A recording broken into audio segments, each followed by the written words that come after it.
वगैरे काही नाही, त्याला काय काय ते दारू विक म्हणा फक्त, बाकी काय बोलू. त्यांचा दुसरा आरोप असा आहे तुमच्यावरती, गंभीर आरोप आहे की ह्या शहराची वाटच चंद्रकांत खैरे. नाही, ह्या शहराची वाट मी लावली नाही. या शहर शांत ठेवण्याचं काम चंद्रकांत खैरेने केलं. या शहराचा डेव्हलपमेंट मी केला. आज DMIC कोणामुळे आणली? आज मला सांगा, त्या ठिकाणी अनेक योजना आणल्या, त्या कोणामुळे आल्या? माझ्यामुळे आल्या. आणि मग म्हणून मी प्रयत्न केला. मी फुकट मला 20 वर्ष वगैरे लोकांनी काही ते निवडून दिलं. मी रिकामा बसलो नाही आहे. माझ्याकडे आजही सगळा रेकॉर्ड आहे. मी काय काय केलं लोकांना माहीत आहे ना. लोकांना त्या मंत्र्यांना माहीत आहे. त्या मंत्री अजून काही आहे याच्यामध्ये, केंद्रामध्ये किंवा काही आहे. आज वाट लावली नाही आहे. आज माझ्यामुळे त्या ठिकाणी शहर मोठं झालं. इतकंसं शहर होतं. मी पहिला हिंदू आमदार झालो 1990ला. इतकंसं शहर होतं. आज इतकं मोठं झालं. ते शहर इतकं मोठं होण्याचं कारण काय? हे शहर जे झालं आहे ते म्हणजे आम्ही सगळ्या दृष्टिकोनातून त्यांनी प्रयत्न केला. म्हणूनच ना, लोकप्रतिनिधी म्हणून माझी जबाबदारी पार पाडली आणि त्यातून त्या फॉलोअप केला खूप. आज कोणीच फॉलोअप करत नाही, काही करत नाही. ते असं म्हणतात की एवढा जर तुम्ही विकास केला असता तर लोकांनी तुम्हाला निवडून. नाही, आता पैसे कोणी वाटले म्हणा? 120 कोटी रुपये कसे वाटले?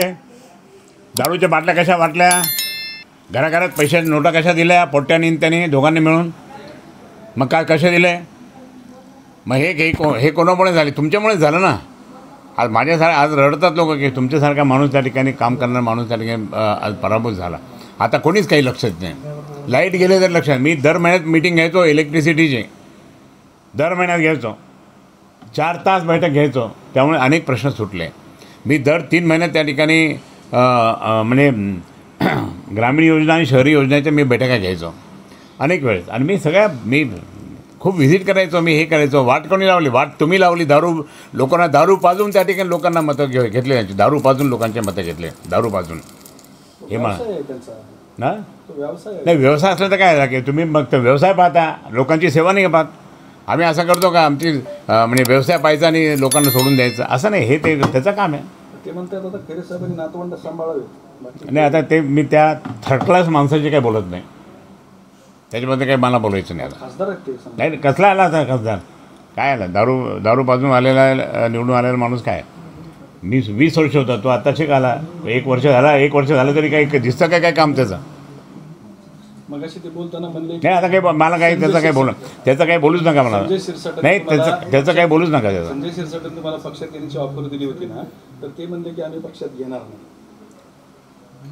अरे पण त्यांनी तुम्ही काहीतरी असं बोलू नका. कोणी काही मजाक नाही म्हणतं.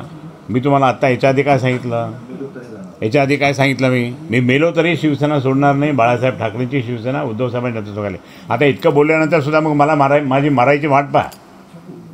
मग हे करा. असं उलटं बोलू नका तुम्ही. शिरसाट असं बोलतो. शिरसाटनं ते जमतं का दोघांचं? नाही जमत. त्यांनी दोघांचं जमत नाही. आता जाऊ दे. आता कशामुळे वगैरे जास्त बोलू नका. वगैरे जास्त जे कामाचं बोला.